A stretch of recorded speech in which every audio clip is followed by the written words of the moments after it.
Ayurvedic. I am Dr. Utpal Bagchi. Today in this video I will discuss some tips and tricks about landscape photography. My first tip is use the depth. In landscape and travel photography, often you will find that there are a number of elements that are of interest to you and you would like to show in your photograph the mood or the whole scenario. In this case, a wide lens stop down helps to show the whole scene, and it will help you to create the impression or the sense of awe that you see in the scene. Here in this photograph, the leopard or the panther that you see and the entrance gate of the palace. This is the photo of a famous palace in India, the Mysore Palace, and the panther and the entrance gate, they are quite a distance away, and to include both of them sharp, I used my kit lens 18 to 55 kit lens and stopped it down to f11. When stopped down to such a high number, then it includes much of the scene sharp, and this helps to create the sense of depth. This helps to create the sense of an illusion of everything in focus, and it makes your travel photography more interesting.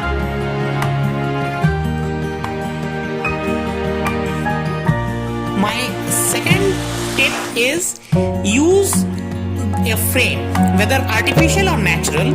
As in this particular photograph of the famous Mysore Palace, you can see that I have used the garden foliage as a frame for the majestic palace. Using a frame helps the viewer draw into the picture and keep the viewer there, and thereby it enhances the interest of your picture.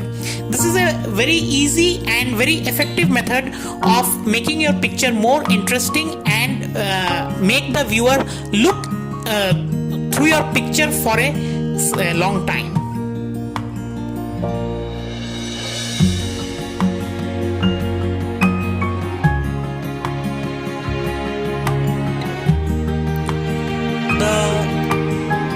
Next point that I would like to say is use scale. Now, oftentimes it happens actually, that we take the photograph of a beautiful waterfall or a mountainside or anything, and when the picture actually comes out, when we look at it on our computer screen, the sense of majesty, the sense of awe, the sense of that huge size, that is simply not present. Somehow it feels that the sense is not there. The feeling that we had when we were on that particular location is simply not there in the picture, even though our exposure is correct, all the technical settings are correct, but somehow the feeling is not there. One reason for it is that it lacks the scale. Now, how to bring scale?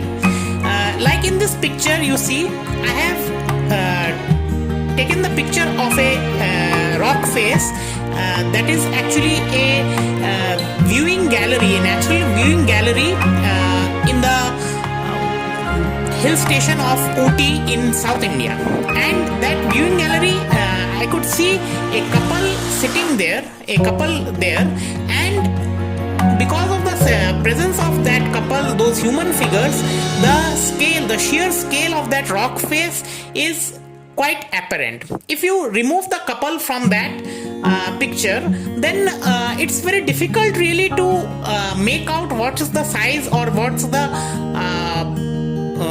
scale of that particular rock face or that scene. So using scale, often it's better that we include human figures or animal figures, or even if it's possible to include small trees or something in the background or foreground, so that the viewer can relate to the scale of the image and can imagine the sense of awe, the sense of wonder that you as a photographer had when you were visiting that place.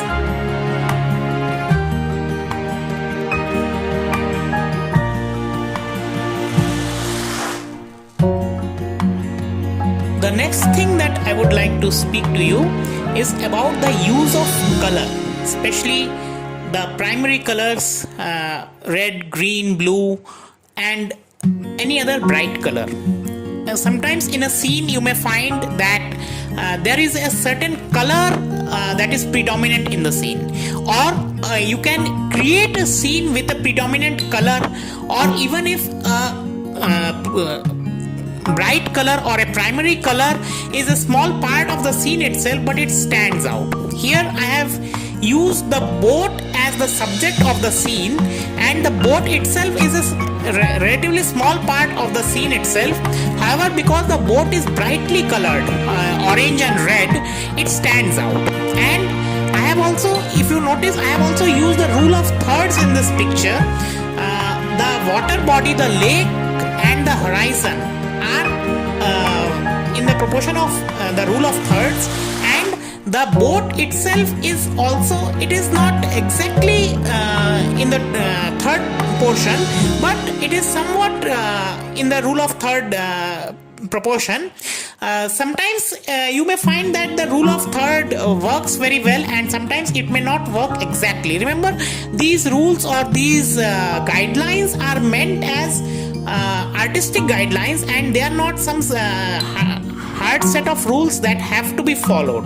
Now, if I had followed the rule of third completely and had moved the boat still to the right of the frame, then there wouldn't have been much space left for the eye to move around. So here I have kept the boat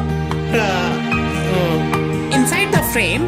I have violated the rule of third a little bit, but still there is enough space for the eye to move around, and it does not feel congested. The openness of the scene comes out, and the main thing here in this particular picture is the color of the boat. So you try to use the color, especially bright colors. If you have it in your picture, if you can have it in your scene, use the bright color to your advantage, and if possible, make one particular subject of bright color as the main subject, and make or create your scene based on that particular subject.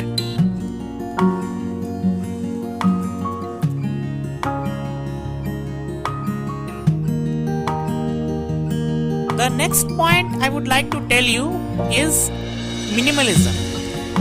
Oftentimes it may happen that the place where you are, the landscape is not very interesting, or if you include the whole of landscape, it may become somewhat run of the mill. In such a case, isolating a subject and making it stand out with the background out of focus or background completely disappearing can make the picture very interesting. In this particular picture that you are seeing, I have isolated a tree that was enshrouded by fog, and it's on a mountain side. Now in this case, because the mountain range itself was completely covered with fog, it was not possible to create or to take the mountain range into the picture. So I isolated this one that I found to be to bring out the sense of loneliness, to bring out the sense of aloofness in the scene. And such minimalist picture often makes a strong impact on the viewer. So sometimes minimalism too works very well, especially where the scene is flat, or where the scene has either too many elements in it, or where it is dull or uninteresting.